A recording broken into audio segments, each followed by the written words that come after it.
Nacín no ano 40 frente ao astilleiro, cando este prácticamente non existía, pero recordo a primeira grada que houbo, que era cuberta contra o río, non era lanzado como ahora, era contra o río, a botadura do Chanteiro, que era un barco de madeira, que daquela por outros era grandísimo, e resulta que era un barco de non sei que tonelaje, igual 200 toneladas ou algo así. E depois recordo outra anécdota na grada bella, que chaman agora, que era a grada que había. Un barco, estaban facendo uns pesqueros, os tiñan sobre carretós, con rodas, e sobre vías.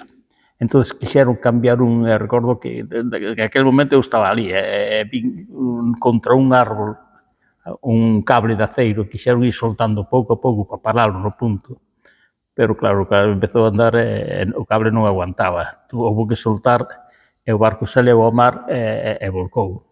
Tuvera que vir a máquina de Bazán a levantalo.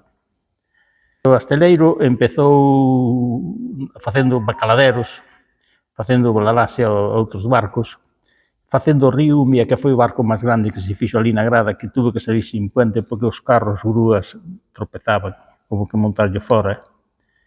E aí estuvo, eu no ano 60 me fui a Mili e hasta o ano 60 se facía ali. Cando vin a Mili xa se había feito a grada, estaban facendo a grada, xa había utilizado a grada, xa habían feito a grada nova, a grada sobre pilotes. Incluso a oficina onde estaba eu, que estaba frente á grada vella, pasou a debaixo das gradas.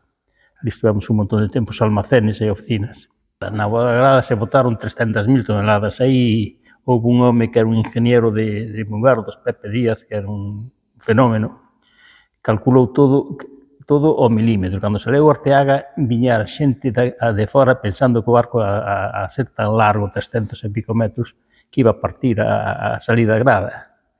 Pero ele creou un sistema que non. Houve unha expectación enorme e o barco saleu perfecto, e depois fixeron máis igual.